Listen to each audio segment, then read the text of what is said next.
En julio se sanciona la ley sobre el delincuente habitual, cuya aplicación da como resultado el primer contingente hacia el primer campo de concentración, el de Dachau, abierto por Himmler en el mes de marzo.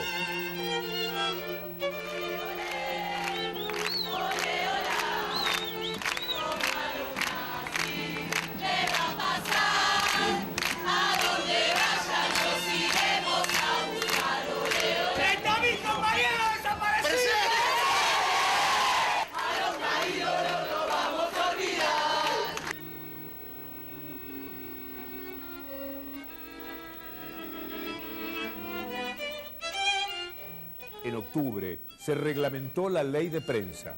Para ejercer la profesión había que ser alemán. Se establecían temas de los que no se podía hablar y se hacía obligatorio afiliarse a la Unión Imperial de Prensa y se prohibía escribir editoriales o fijar posiciones ideológicas.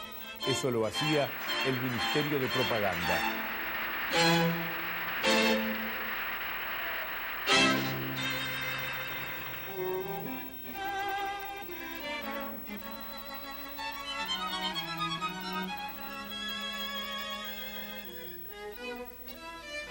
Dice La Nación, salvando las enormes distancias, los argentinos deberíamos reparar en los rasgos autoritarios que cada vez con mayor frecuencia pone de manifiesto este gobierno y cobrar conciencia de que es imposible prever cómo puede terminar un proceso que comienza cercenando las libertades y la independencia de los tres poderes del Estado, al tiempo que distorsiona los valores de la República y promueve enfrentamientos dentro de la sociedad.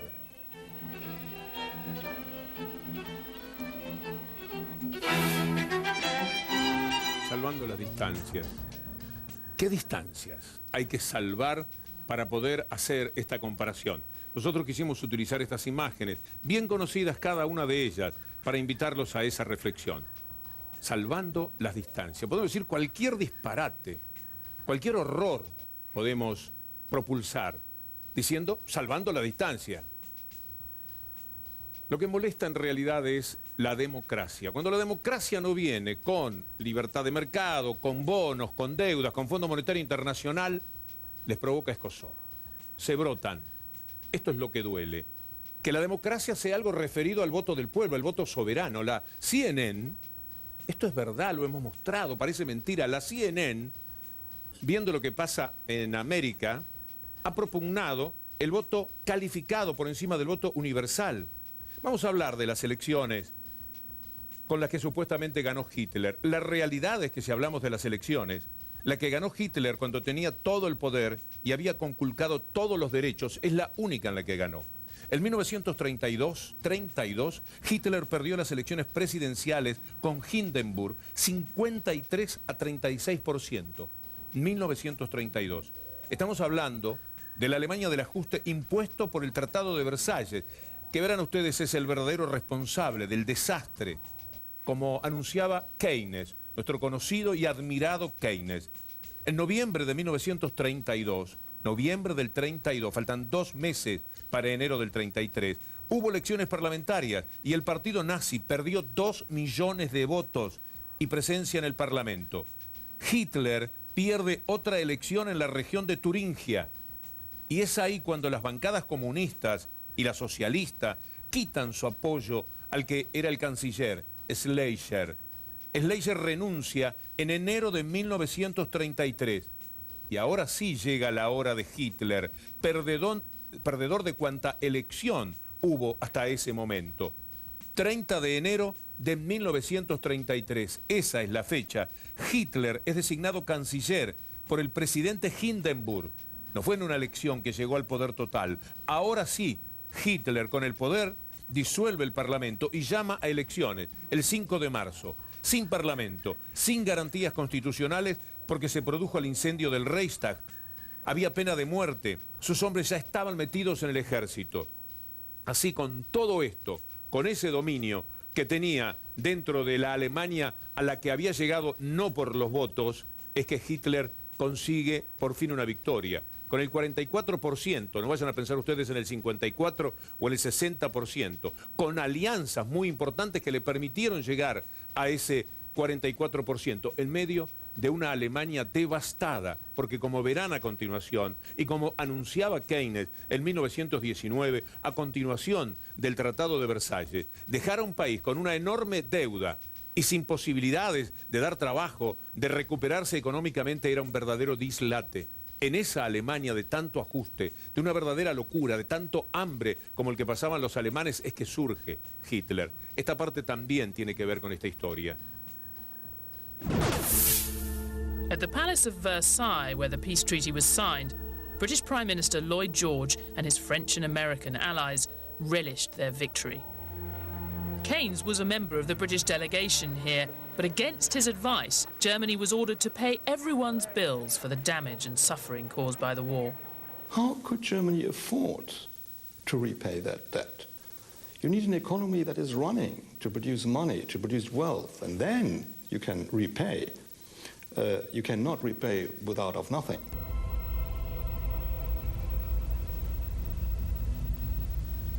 The Versailles Treaty brought one of the great powers of Europe to its knees. As Keynes predicted, the German economy descended into chaos. When Keynes warned that the Versailles Treaty would bring a catastrophe here, even his admirers might have thought he was exaggerating, but they didn't think that for long.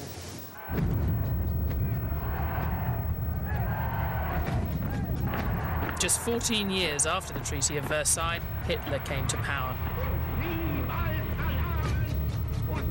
World War II wasn't far away.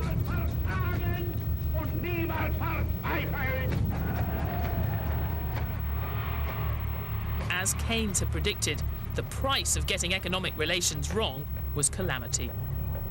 Keynes foresaw that the reparations were too onerous, would have to be adjusted, and that actually you were laying the seeds of the next European conflagration. Either it was unbelievably short-sighted, he was right. So what would Keynes make of Europe today? Well, once again, he might see strong countries dictating economic terms to the weak, though this time it's strong countries like Germany itself insisting that crisis-ridden nations like Greece sign up to tough budget cuts in exchange for emergency loans. The newspapers show the depth of ill will that's built up as a result of the crisis. You've got the Germans talking about the Greeks as no-good scroungers. But in Greece, well, there's no more taboo anymore about comparing German leaders to Nazis. Though Keynes might say they were harking back to the wrong war. The tough conditions being imposed on Greece might remind him, ironically, of the deal imposed on Germany at Versailles. The dominant thinking in Europe at the moment is exactly repeating the mistakes, I believe, certainly as far as Greece is concerned, as was made at the end of the First World War. If you look at what's happening in the Eurozone today, riots on the streets of Greece, general strikes in Spain, general strikes in Portugal, you can see, well, aren't we just failing to learn the lessons of history here?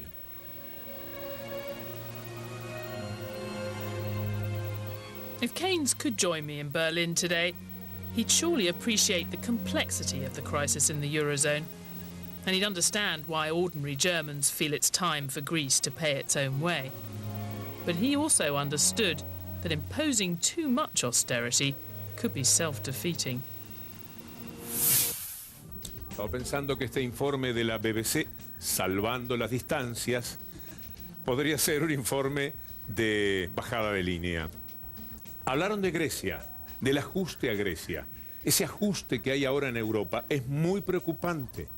Verán en los próximos 5 o 10 años los números de la delincuencia, de la criminalidad en Europa. Poco tiempo faltará para que así sea. No se puede dejar a más de 25 millones de personas sin trabajo que se van a quedar de brazos cruzados en su casa. Está la salvajada que están cometiendo particularmente en Grecia, en España, en Portugal. Nombraron a Grecia. Miren cómo aparece en más de 10 diputados de la derecha, sí, el nombre de Hitler, la admiración por Hitler. Οι απαξιωτικοί χαρακτηρισμοί του βουλευτή της Χρυσής Αυγής Παναγιώτη Ηλιόπουλου για τον Αλέξη Τσίπρα προκάλεσαν την αντίδραση του προεδρεύοντα Γιάννη Δραγασάκη. Του ζήτησε να ανακαλέσει και όταν εκείνος αρνήθηκε, του αφαίρεσε το λόγο και τον απέβαλε από την αίθουσα. Τότε ακούστηκε 3 φορές η φράση Heil Hitler.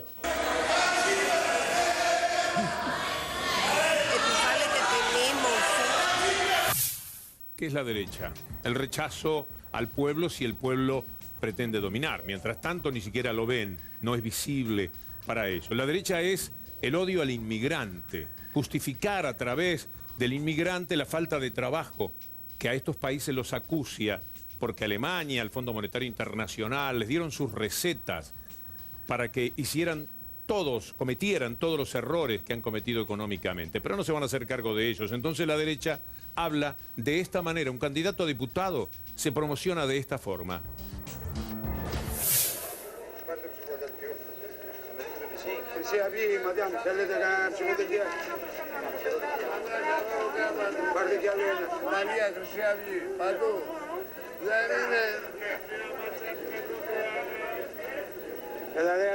Με τα σκόρδα από εδώ. Έχεις το διάλογο από εδώ. Αλφα, εσύ τι είσαι, Έλληνας? Ναι. Άσε ρε φύγε από εδώ. Φύγε ρε με το που είσαι Έλληνας. Με τη δώση.